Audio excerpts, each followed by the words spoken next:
करते हैं स्टार्ट।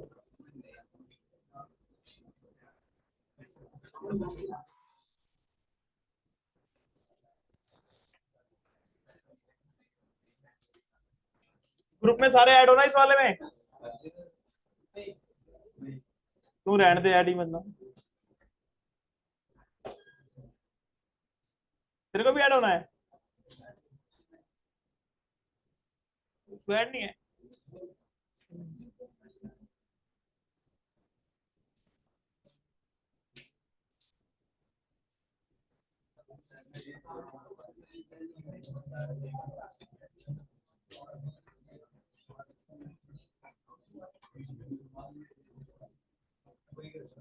ये होता था मल्टी थ्रेडर, डेट बताया था, और ये हाई परफॉर्मेंस वाला बताया था, है ना? इसमें कोई डाउट तो नहीं है? कल वाले में कोई क्वेश्चन हो किसी को? चलो आज आगे चलते हैं। नेक्स्ट हमारे पास आता है क्या?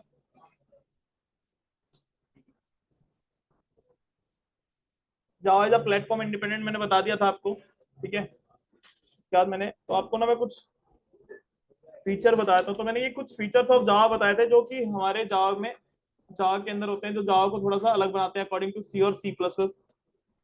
तो अब अगर मैं बात करता हूँ यहाँ पर, जैसे कि मान लो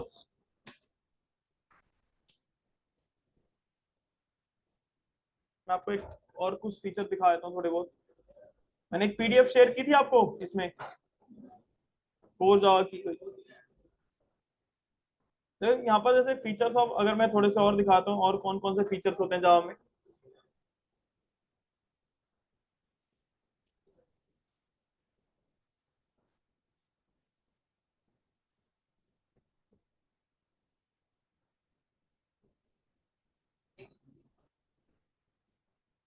जैसे कि यहाँ पर अगर मैं बात करता हूँ, यहाँ पर आर्किटेक्ट न्यूट्रल बता दिया। Java is a portable. क्या होता है Java is a portable? Portable का मतलब होता है जावा का जो कोड होता है ना वो बहुत लाइट वेट होता है, जो बाइट कोड होता है।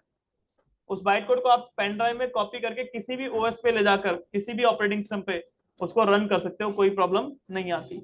तो एक लाइट वेट छोटा सा कोड होता है, इसलिए हम इजीली, यानी राइट वंस रन एनीवेयर, मैं इसको कहीं पे भी ले जाकर इसको कर सकता हूँ, यूज कर सकता हूँ। क्योंकि जावा इज अ पोर्टेबल, मतलब Java byte code can be carried to any platform. Java का जो बाइट कोड है मैं उसको किसी भी प्लेटफॉर्म पे ले जाकर जा सकता हूँ, ठीक है।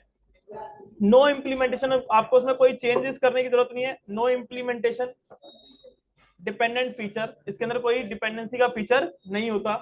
Everything related to storage is predefined, example size of primitive, मतलब यहाँ पर कोई प्रिमिटिव में कोई चेंज नहीं होता।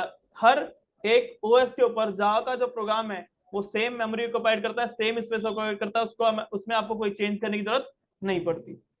फिर उसके बाद मैंने हाई परफॉर्मेंस बता दिया था आपको। मैंने जावा एज अ मल्टी थ्रेडिंग बता दिया था। सिक्योर में भी आपको बताऊंगा कैसे होता है। उसके बाद अगर मैं बात करता हूँ यहाँ पर, जावा के अंदर हम डिस्ट्रीब्यूटेड एप्लीकेशंस भी बना सकते हैं। जावा इज अ डिस्ट्रीब्यूटेड, क्या बोलते हैं इसको हम? Java is a distributed. मतलब जावा के अंदर हम नेटवर्क, जैसे कि क्लाइंट और सर्वर होता है। चैटिंग एप्लीकेशन देखिए, चैटिंग एप्लीकेशन मतलब जैसे व्हाट्सएप है। अब व्हाट्सएप में तो हमारा वेब वो सर्वर पे चलता है, उसका सर्वर अलग है। हम अपनी खुद की एक लोकल सर्वर पे भी एप्लीकेशन बना सकते हैं, इसको क्लाइंट और सर्वर बोलते हैं, यानी नेटवर्किंग यूज करते हैं। क्या यूज करते हैं इसमें? नेटवर्किंग। कि मेरा खुद का एक नेटवर्क है, उसमें मैं एक ऐसी एप्लीकेशन बना सकता हूँ जिससे मैं चैट कर सकता हूँ कुछ पर्टिकुलर विद इन उस नेटवर्क के अंदर ही। तो हम इसके थ्रू हम डिस्ट्रीब्यूटेड एप्लीकेशन भी डिजाइन कर सकते हैं। मतलब Java is also a distributed language. Programs can be design to run on computer networks. इसके लिए हमारे जावा में हमें क्या था, एक नेटवर्किंग का एक पूरा पैकेज दिया हुआ है, अलग से क्लासेस दी हुई है। मैंने आपको सब अभी इंस्टॉलेशन कराऊंगा तो दिखाऊंगा अभी। तो Java has a special class library for communicating using TCP IP protocols. क्या होते हैं? हमारे पास आईपी एड्रेस को, उसके प्रोटोकॉल्स को यूज करने के लिए, सर्वर क्लाइंट बनाने के लिए हमें क्या होता है, नेटवर्क कनेक्शन बनाने के लिए is very much easy as compare to C और सी प्लस प्लस। तो आप इसके अंदर डिस्ट्रीब्यूटेड एप्लीकेशन भी डिजाइन कर सकते हो। वो बाकी मैं आपको ये सारे नए फीचर जो जो इसमें अब आए हैं, हमारे जावा के 8 से भी लॉन्च हुए थे, वो मैं सारे इसमें पढ़ाऊंगा। स्ट्रीम एपीआई वगैरह कैसे हम इसको यूज करते हैं, लैम्डा एक्सप्रेशन वगैरह। ठीक है, नेक्स्ट हम आगे चलते हैं। अब ये मैंने कुछ फीचर्स बताए थे आपको, इसमें कोई डाउट तो नहीं किसी को फीचर्स में?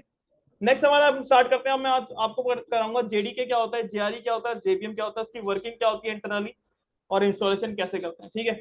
तो सबसे पहले हम स्टार्ट करते हैं, व्हाट इज बाइट कोड। अगर आपसे कोई क्वेश्चन पूछता है what is byte code, byte code होता क्या है? क्या होता है बाइट कोड, बता सकते हो कोई? What is byte code?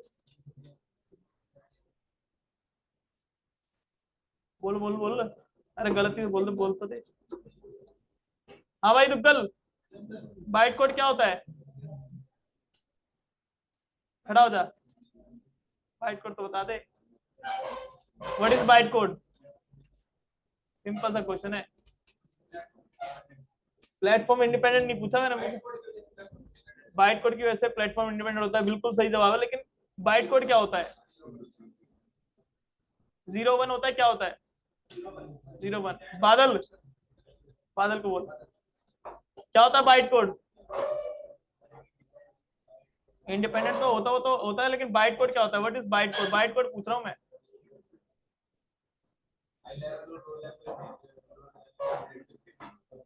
As exactly क्या होता है? हाई लेवल और लो लेवल लैंग्वेज के बीच का कोड, मतलब इंटरमीडिएट कोड होता है ना, तो वो हमारा 0 1 होता है, ना ही वो हमारी हाई लेवल लैंग्वेज होती है।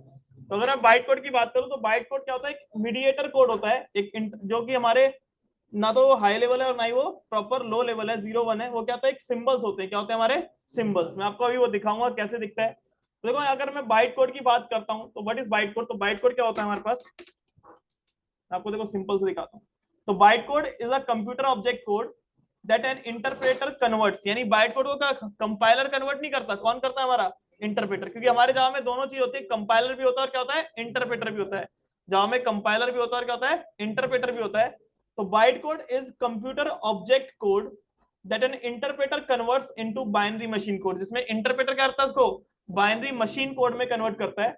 So it can be read by computers hardware processor, जो कि हमारा कंप्यूटर का हार्डवेयर प्रोसेसर है उसको रीड कर सके। क्योंकि हमारा जो प्रोसेसर होता है उसको सिर्फ एक ही लैंग्वेज समझ में आती है, क्या? 0 और 1। उसको बाइट कोड समझ में नहीं आता। ठीक है। The interpreter is typically implemented as a virtual machine. और ये जो हमारे पास, मैंने उस दिन आपको थोड़ा सा बताया था कि हमारा जो जावा का प्रोग्राम होता है वो कभी भी डायरेक्टली ओएस के एनवायरनमेंट में नहीं चलता। वो किसमें चलता है? जावा के प्रोग्राम को चलने के लिए अपना खुद का एक वर्चुअल एनवायरनमेंट चाहिए होता है। वो कौन क्रिएट करता है? हमारा जेआरई। जेआरई के अंदर अभी मैं बताऊंगा वर्चुअल मशीन होता है क्या? जेवीएम। अभी मैं उसकी वर्किंग बताता हूँ जेवीएम की, जिसको बोलते हैं हम जावा वर्चुअल मशीन। क्या बोलते हैं? Java virtual machine. तो अगर आपको अपने जावा के प्रोग्राम को एग्जीक्यूट करना है तो बिना वर्चुअल मशीन के आप अपने प्रोग्राम को एग्जीक्यूट नहीं कर सकते, क्योंकि वो बिना किसी भी ओएस के अंदर डायरेक्टली नहीं चलता। That translate the byte code for the target platform. तो इस ये सारी वर्किंग इंटरनली होती है किसके अंदर है? जेवीएम के अंदर होती है।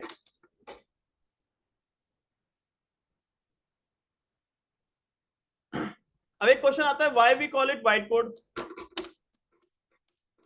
Why we call byte code? इसको बाइट कोड क्यों बोलते हैं? देखो बाइट कोड क्यों बोलते हैं इसको, जैसे हमारे पास ये रैम है, हमारे पास क्या है? एक रैम है ये।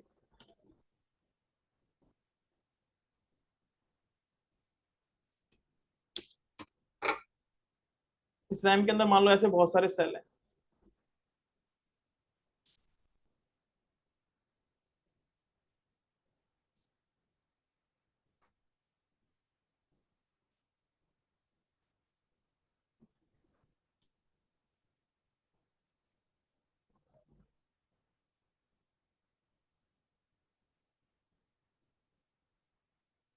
जैसे इस रैम के अंदर ये बहुत सारे सेल हैं, तो यहाँ पर क्या होता है?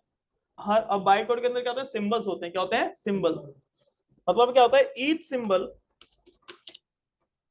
नहीं बाइट कोड होता है क्या हमारे, मैं इसको थोड़ा सा और बताता हूँ। यानी क्या होता है? हमारे सिंबल्स होते हैं। जैसे मैंने उस दिन भी बताया था, गवर्नमेंट ऑफिस में एक जॉब होती है स्टेनोग्राफर, इसके लिए शॉर्ट हैंड सीखते हैं। क्या सीखते हैं हम? Short hand. तो शॉर्ट हैंड लैंग्वेज में क्या होता है? इंग्लिश लैंग्वेज के सिंबल्स होते हैं। वैसे बाइट कोड भी क्या होता है हमारे पास? कुछ सिंबल्स होते हैं। क्या होते हैं? सिंबल्स। ये कोई 0 1 नहीं होता। और ईच सिंबल, तो क्या होता है? Each symbol allocate one cell, in a RAM. Each symbol allocate one cell in a RAM, and one cell occupied a byte. यानी एक सिंगल, हर एक सेल क्या करता है? एक सिंगल बाइट ऑक्युपाइड करता है। क्या करता है? एक single byte. And one cell occupied 1 byte, यानी एक बाइट ऑक्युपाइड करता है, एक byte, 1 byte. That's why it is known as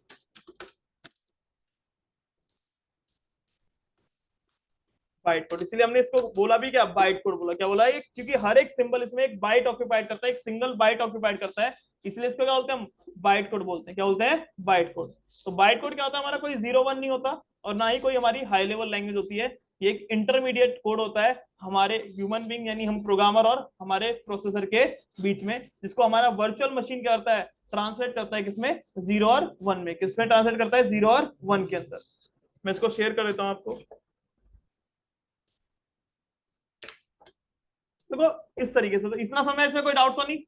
तो अब मैं आपको बताता हूँ कि भाई इसके अंदर वर्किंग क्या होती है। कि अभी तक हमने देखा था कि जावा प्लेटफॉर्म इंडिपेंडेंट, जावा का फीचर पड़ा क्या होता है, लेकिन जावा प्लेटफॉर्म इंडिपेंडेंट है कैसे। तो मैंने उसके अंदर वर्किंग, मैंने उस टाइम पे सिर्फ आपको बताया था कि जेवीएम जेआरई को यूज करता है, लेकिन इंटरनल होता क्या है, वो कैसे वर्क इन प्लेटफॉर्म इंडिपेंडेंट है, वो कैसे करेगा, वो मैं आपको करके दिखाता हूँ। तो सबसे पहले आज हम स्टार्ट करते हैं कि अपना टॉपिक, जिसको बोलते हैं हम जेवीएम। क्या बोलते हैं इसको हम, जेवीएम। देखो जेवीएम पर्टिकुलर कोई जावा के लिए नहीं है, जावा ने इसको खरीद नहीं रखा। ये कि वर्चुअल मशीन है, ये क्या है, एक virtual machine.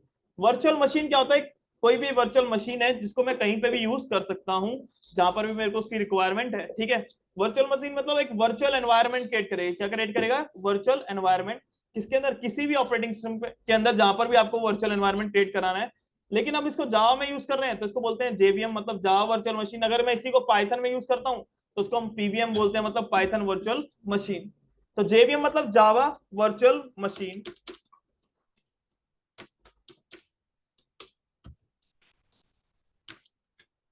Java virtual machine, JVM क्या बोलते हैं इसको हम, जेवीएम, जावा वर्चुअल मशीन। अब देखो इसको इसी सिनेरियो के थ्रू समझते हैं कैसे इसकी वर्किंग क्या होती है, कैसे ये वर्क करता है। तो सबसे पहले मान लो ये मेरे पास एक कोड, ये मेरे पास एक कोड है जिसको हम सोर्स कोड बोलते हैं। तो मेरे पास ये जावा का प्रोग्राम है, प्रोग्राम डॉट जावा।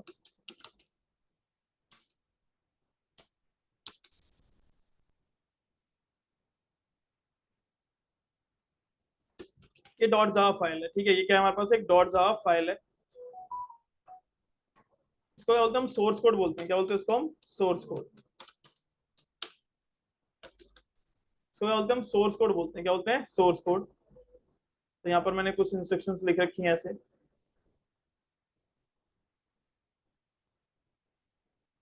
इस तरीके से। अब अगर इस सोर्स कोड को मेरे को एग्जीक्यूट करना है तो इस सोर्स कोड को मैं अपने किसको देता हूँ, कंपाइलर को। किसको देते हैं हम, अपने कंपाइलर को। और कंपाइलर क्या करेगा यहाँ पर, क्या करता है कंपाइलर, क्या करता है हमारे सोर्स कोड को क्या करता है, कन्वर्ट करता है किसमें, किसमें कन्वर्ट करेगा कंपाइलर, ये जावा का कंपाइलर है। तो क्या कोड प्रोड्यूस करेगा, बाइट कोड। तो यहाँ पर एक फाइल प्रोड्यूस करेगा, उसको बोलते हैं हम डॉट क्लास फाइल। क्या बोलते हैं इसको हम, डॉट क्लास फाइल। ये जो फाइल है इसको हम बोलते हैं क्या, डॉट क्लास फाइल बोलते हैं। डॉट क्लास, जब भी आप जावा के प्रोग्राम को कंपाइल करते हो तो इंटरनली एक क्लास फाइल बनती है, इसको बोलते हैं हम डॉट क्लास फाइल बोलते हैं। मैं आपको दिखा देता हूँ, जैसे कल मैंने आपको एक सिंपल सा प्रोग्राम परफॉर्मेंस वाला दिखाया था कि नहीं दिखाया था। तो यहाँ पर देखो, जब मैंने जावा का प्रोग्राम बनाया था तो ये मेरी जावा की फाइल थी, लेकिन जब मैंने इसको रन किया था, कंपाइल किया था, तो क्या बनाया इंटरनली, एक क्लास। यानी जावा के प्रोग्राम को जब भी आप कंपाइल करते हो तो क्या बनती है, एक क्लास फाइल बनती है। और इस क्लास फाइल के अंदर क्या होता है, बाइट कोड होता है। मतलब बाइट कोड को अगर मैं ओपन करके देखता हूँ तो बाइट कोड के अंदर क्या होता है, कुछ सिंबल्स होते हैं। क्या होते हैं, ये सिंबल्स। ये this is my byte code, ये क्या हमारा एक बाइट कोड है। अब इस सिंबल का मतलब उसको पता है टेक्नोलॉजी को, जो टेक्नोलॉजी उसको कर रही है, कंपाइल कर रही है। लेकिन हम जावा के अंदर कुछ ऐसे कुछ कंपाइलर भी होते हैं कि हम बाइट कोड को ना दोबारा से मशीन कोड में, उसमें सोर्स कोड में कन्वर्ट कर सकते हैं। बाइट कोड को, मशीन कोड को नहीं, 0-1 को नहीं, हम बाइट कोड को दोबारा से क्या कर सकते हैं, अपने डीकंपाइल कर सकते हैं, अपने सोर्स कोड में कन्वर्ट कर सकते हैं। वो आपको दिखा दूंगा कैसे करते हैं, ठीक है। इसके लिए कंपाइलर आते हैं, ऑनलाइन भी आते हैं, और वैसे हम कमांड के थ्रू भी कर सकते हैं। तो ये मेरा बाइट कोड है। तो अगर मैंने यहाँ पर एक कोई डॉट क्लास फाइल बनाई तो यहाँ पर इसके अंदर क्या आ गया, हमारा ये बाइट कोड आ गया। क्या आ गया, हमारा बाइट कोड। ये हमारे पास बाइट कोड है।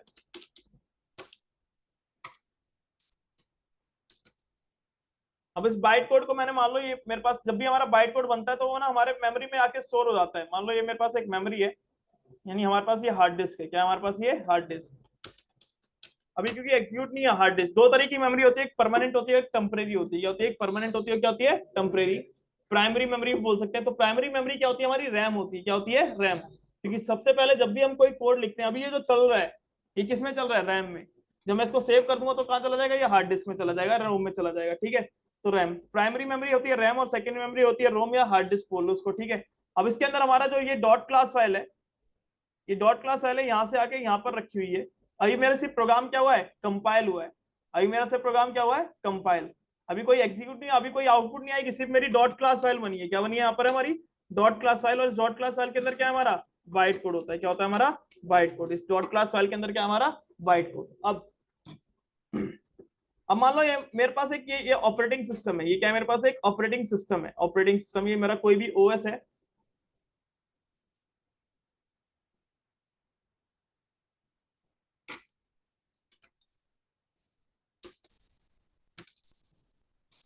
ये मेरे पास एक ऑपरेटिंग सिस्टम है। ऑपरेटिंग सिस्टम के अंदर हमारे पास एक ये रैम है।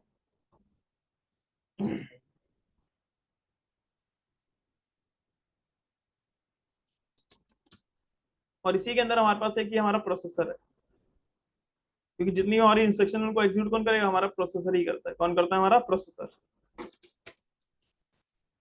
ये हमारा प्रोसेसर है। अब इंटरनली होता क्या है कि जैसे ही अब मेरा प्रोग्राम अभी मेरा प्रोग्राम सिर्फ कंपाइल हुआ है। मेरा प्रोग्राम क्या हुआ है, कंपाइल। अगर मैं अपने प्रोग्राम को रन करना चाहता हूँ, एग्जीक्यूट करना चाहता हूँ, तो उसके लिए हम रन करते हैं। तो रन करने की जब मेरा प्रोग्राम यानी रन करने से पहले वर्चुअल मशीन स्टार्ट होगी, तो जैसे ही मैं अपने प्रोग्राम को रन करता हूँ, यानी ये वाली कमांड चलाता हूँ, जैसे मैं यहाँ पर गया, मैंने आपको कल ये दिखाया था, तो मैंने सीएमडी ओपन करा था यहाँ पर। तो पहली स्टेटमेंट क्या होती है, जैसे मैं लिखता हूँ जावा सी, क्या लिखता हूँ, मैं टूल दिखाऊंगा जावा सी, मतलब जावा सी स्टैंड फॉर कंपाइलेशन। क्या होता है, कंपाइलेशन। मेरी उस फाइल का नाम जो मेरी जिसको मेरे को कंपाइल करना है, तो मेरी क्लास का नाम क्या है, टेस्ट परफॉर्मेंस डॉट जावा। ये मेरी जावा फाइल है। यानी अभी मेरा कौन सा स्टेप है, ये वाला स्टेप है। कौन सा, इतना, ये फर्स्ट स्टेप है, ये वाला।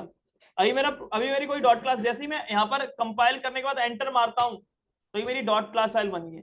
यानी अभी मेरा इतना काम हुआ है, जो ये मैंने आपको इतना दिखाया है, ये वाला प्रोसेस हुआ है हमारा अभी इतना। यानी मेरी हार्ड डिस्क में जाके वो क्या होगी, डॉट क्लास फाइल स्टोर होगी। अभी मेरे की वर्चुअल मशीन स्टार्ट नहीं हुई है। वो कब स्टार्ट होती है, जैसे कि यहां पर गया मैं, अगर मैं यहाँ पे टूल चलाता हूँ जावा टूल।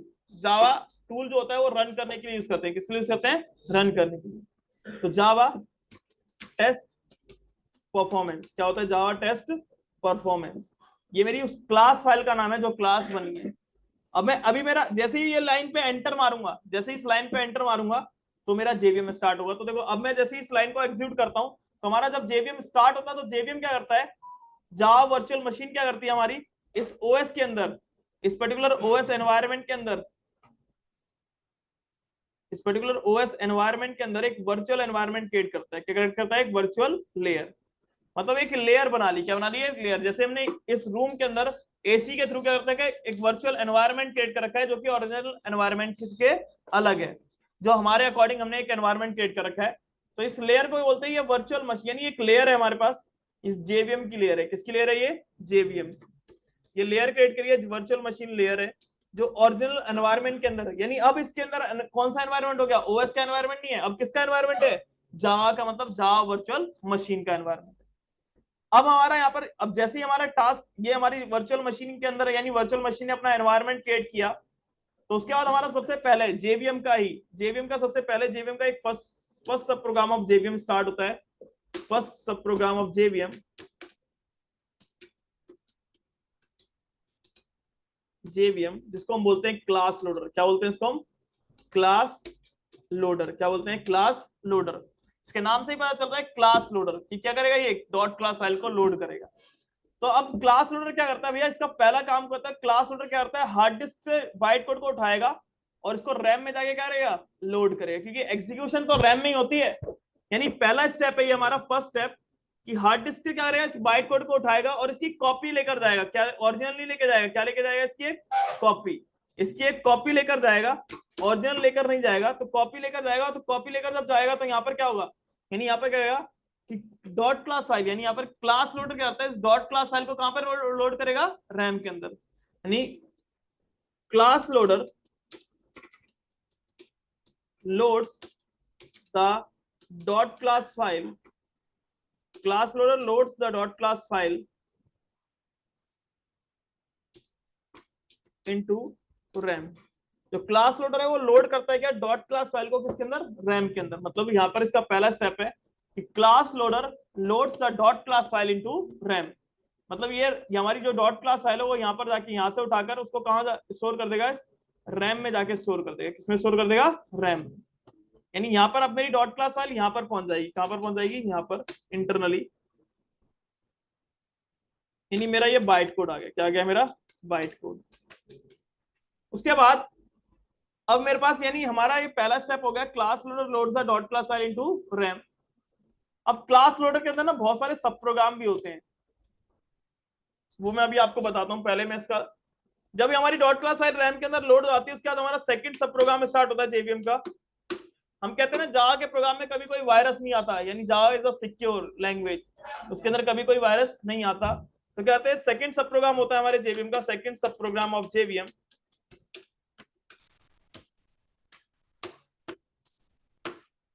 इसको बोलते हैं हम बाइट कोड वेरीफायर। क्या बोलते हैं इसको हम, byte code verifier.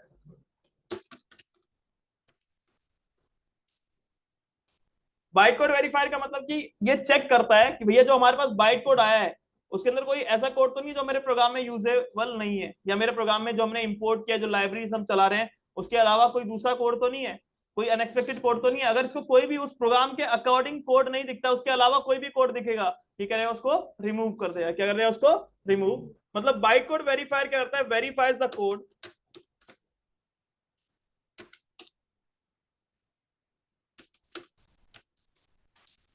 Code to check viruses. ठीक है, यानी सेकंड स्टेप यहां से। तो यहां पर हमारा सेकंड स्टेप क्या होता है, सेकंड स्टेप यहां से मतलब ये डॉट क्लास फाइल यहां से लेगा और यहाँ पे क्या करेगा, सेकंड स्टेप में करेगा, चेक करेगा, यानी byte code verifier, byte code verifier करेगा, वेरीफाइज द कोड। यहाँ पे करेगा वेरीफाई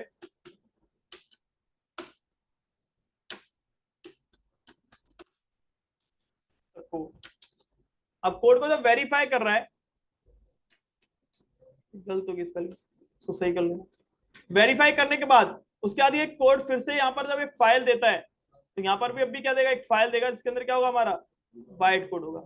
यानी अभी भी हमारे पास क्या है, ये डॉट क्लास फाइल है। क्या है हमारे पास, ये डॉट क्लास फाइल, और इसके अंदर अभी भी क्या है हमारे पास, बाइट कोड है। क्या है हमारे पास, बाइट कोड। अभी भी इसके अंदर हमारे पास क्या है, बाइट कोड होता है। क्या होता है, बाइट कोड। इस तरीके से, यानी ये फर्स्ट स्टेप हो गया। फर्स्ट स्टेप था सब प्रोग्राम ऑफ जेवीएम, मतलब class loader load the dot class file into RAM. And second सब प्रोग्राम ऑफ जेवीएम मतलब बाइट कोड वेरीफायर, जो क्या करता है, वेरीफाइज द कोड। मतलब ये हमारे कोड को पहले वेरीफाई करेगा, उसके अंदर कोई अनएक्सपेक्टेड कोड होगा तो उसको वहीं से रिमूव कर देगा। इसीलिए हमारे जावा के प्रोग्राम में कभी कोई वायरस नहीं आता, और वो क्या होता है, सिक्योर होती है। उसके अंदर कोई भी एप्लीकेशन बनाते हो क्या होती है, सिक्योर होती है, उसमें कोई वायरस नहीं आता। समझ में आया, इस तरीके से। नेक्स्ट, अब हमारे पास ना, अब अभी भी मेरे पास बाइट कोड ही है, अभी भी मेरे पास क्या है, बाइट कोड ही है, अभी कोई मेरा 0 1 में कन्वर्ट नहीं हुआ। फिर हमारा थर्ड सब प्रोग्राम होता है हमारे जेवीएम का, थर्ड सब प्रोग्राम ऑफ जेवीएम।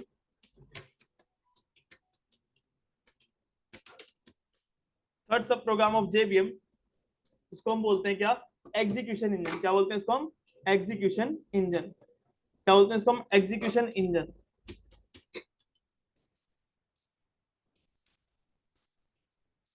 अब अगर मैं एग्जीक्यूशन इंजन की बात करूं तो एग्जीक्यूशन इंजन क्या होता है, जो हमारे कोड को एग्जीक्यूट करेगा। क्या करेगा, हमारे कोड को एग्जीक्यूट। तो इस एग्जीक्यूशन के अंदर, इंजन के अंदर एक हमारे पास सब प्रोग्राम इसी का होता है, जिसको बोलते हैं हम JIT। क्या बोलते हैं, JIT। इसको बोलते हैं हम जस्ट इन टाइम कंपाइलर। और ये क्या करता है हमारा, ये क्या करेगा, हमारे कोड को, कंपाइलर ये करता है हमारा, जब ये कोड चलेगा, मतलब अब किसका काम स्टार्ट होता है, JIT का। किसका काम स्टार्ट होता है, JIT। अब यहां से JIT क्या करेगा, JIT स्टार्ट करता है क्या, JIT। तो JIT का पहला स्टेप क्या होता है, वो डायरेक्टली 0 1 में कन्वर्ट करना चालू नहीं करता ठीक एक लाइन को, क्योंकि जो JIT होता है क्या करता है, JIT converts the byte code, JIT converts the byte code into machine code, byte code into machine code, line by line और character by character. Line by line और कैरेक्टर बाय कैरेक्टर, यानी एक एक लाइन को एक एक character में करता है वो 0 और 1 में कन्वर्ट करता है। कौन? हमारा बाइट कोड। कौन करता है? हमारा JIT कंपाइलर, इसको बोलते हैं जस्ट इन टाइम कंपाइलर। अब यहाँ पर हमारा सेकंड स्टेप होता क्या है, तो यहां से ये कह रहेगा, सबसे पहले क्या रहेगा, ये बाइट कोड को क्या करेगा, स्कैन करेगा। मतलब JIT क्या करेगा, स्कैन द बाइट कोड। क्या करता है? Scan the byte code. उस बाइट कोड को स्कैन करेगा कि फॉर रिपीटेड लाइंस, किसके लिए? For repeated lines. मतलब एक मान लो एक बहुत बड़ा बाइट कोड है हमारे पास, तो उसके अंदर बहुत सारी लाइंस रिपीट भी होती हैं, तो ये हर लाइन को 0 1 में कन्वर्ट नहीं करता। ये कहता है उसको टिक कर लेता है जो लाइन रिपीट होती है। क्या करती है? जो लाइन रिपीट होगी उसको कर लेगा, टिक कर लेगा। और उसके बाद जब ये 0 1 में कन्वर्ट करना चालू करता है, तो मान लो इसने यहाँ पे इसने 0 1 में कन्वर्ट करना चालू किया,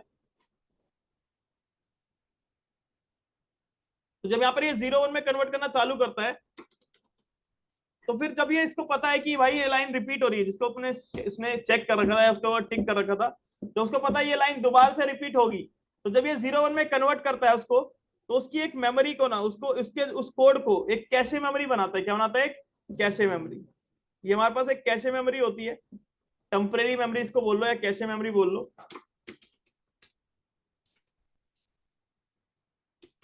तो करता है ये कैशे मेमोरी के अंदर क्या करता है, जो ये रिपीटेड लाइन से क्या ये बाइट कोड है, यहाँ पर करता है इस बाइट कोड को, इसकी एक कॉपी कर लेता है, यहाँ पर भी सेव कर लेता है। कहाँ पे सेव कर लेता है? उसकी एक कॉपी यहाँ पर भी सेव कर लेता है इस कैशे मेमोरी के अंदर।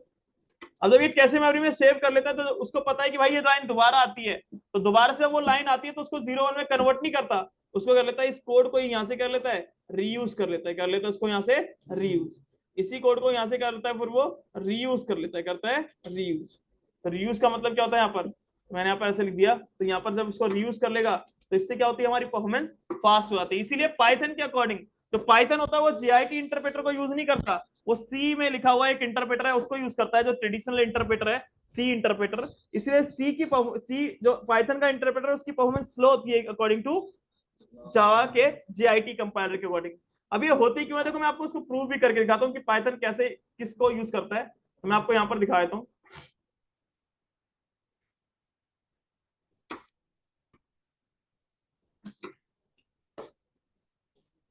जैसे आप यहाँ पर जाते हो और यहाँ पर लिखते हो,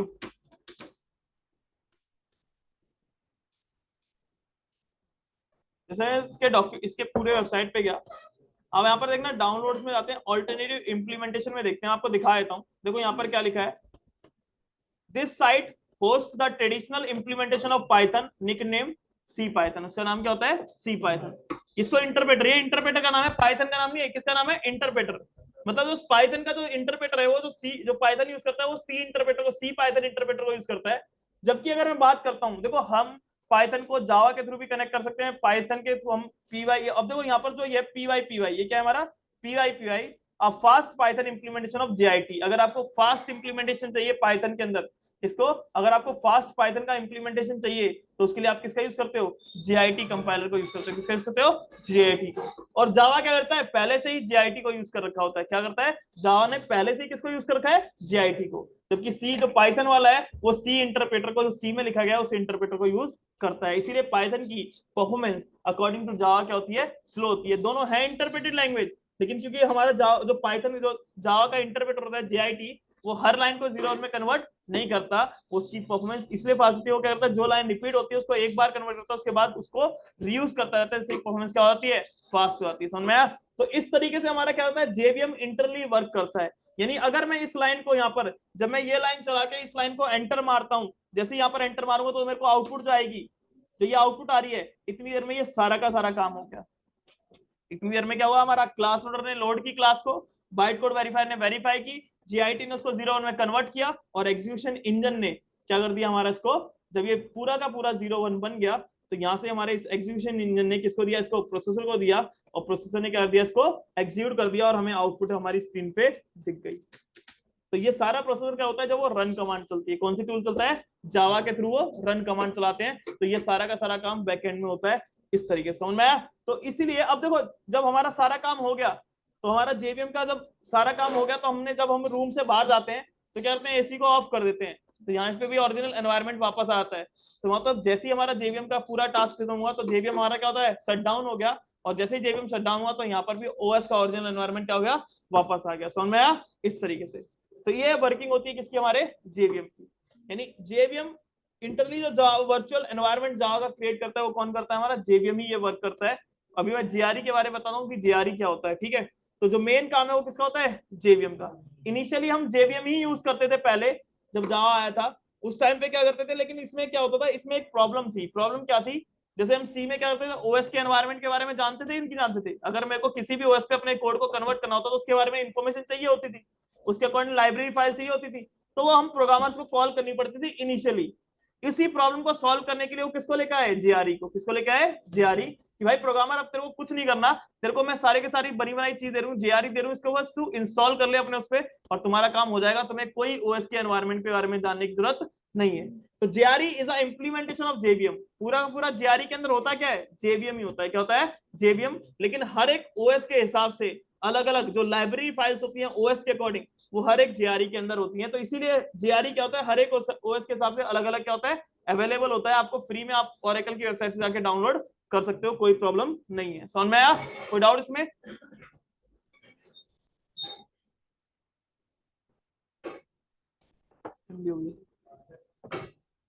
अच्छी यार, मार कर दे देना।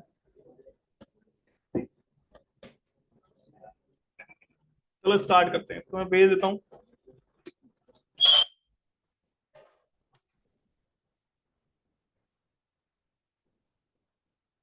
समझ में आया सबको? कोई डाउट तो नहीं इसमें किसी को?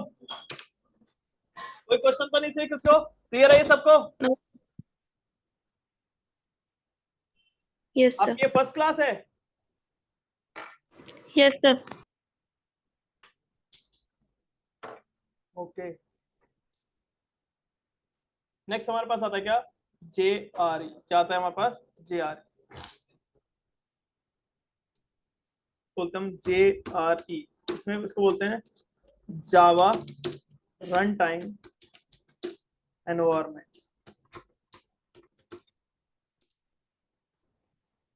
जावा रन टाइम एनवायरनमेंट, यानी जावा रन टाइम एनवायरनमेंट का मतलब होता है जो जावा के प्रोग्राम को चलने के लिए जो रन टाइम एनवायरनमेंट क्रिएट करता है वो कौन करता है, हमारा जेआरई। जेआरई के अंदर क्या क्या होता है,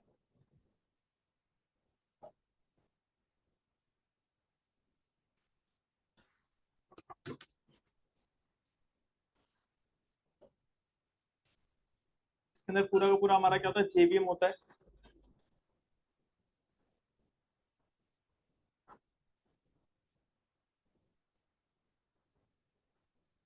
तो इसके अंदर हमारा पूरा का पूरा जेवीएम जो मैंने अभी आपको बताया। बस यहाँ पर क्या होते हैं, हर एक ओएस के हिसाब से operating system supporting libraries files होती हैं। क्या होती हैं, लाइब्रेरी फाइल्स। यानी हर एक ओएस के मैक के अकॉर्डिंग अलग है, जीआर लिनक्स के अकॉर्डिंग अलग है, और विंडोज के अकॉर्डिंग अलग। तो ऑपरेटिंग, अगर आप अपना भी कोई ऑपरेटिंग सिस्टम बनाते हो और अगर आप अपने ओएस के ऊपर कोई भी जावा का प्रोग्राम चलाना चाहते हो तो आप ओरेकल को क्या लिखोगे, मेल लिखोगे कि भाई मेरे अकॉर्डिंग भी मेरे ओएस के अकॉर्डिंग भी जेआरई बना दो, तो वो क्या करेगा, जेवीएम तो सेम रखेगा, सिर्फ आपकी लाइब्रेरी फाइल्स मांगे। और जहां पर ये ऑपरेटिंग सिस्टम की लाइब्रेरी दूसरे ओएस की है, उस जगह पे तुम्हारे ओएस की लाइब्रेरी को इंसर्ट कर देगा, तो आपके ओएस के ऊपर भी क्या चल जाएगा, जावा का प्रोग्राम एग्जीक्यूट हो जाएगा। तो ऑपरेटिंग सिस्टम सपोर्टिंग लाइब्रेरीज होती है।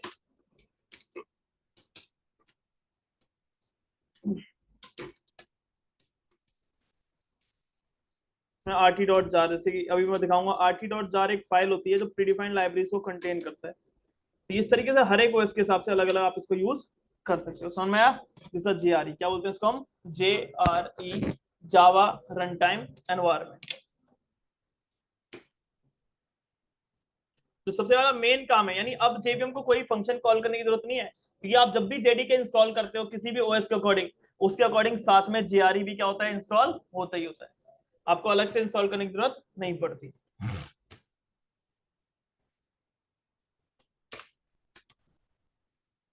नेक्स्ट एक बार ये मीटिंग क्लोज हो रही है, एक बार दोबारा से कनेक्ट कर लो।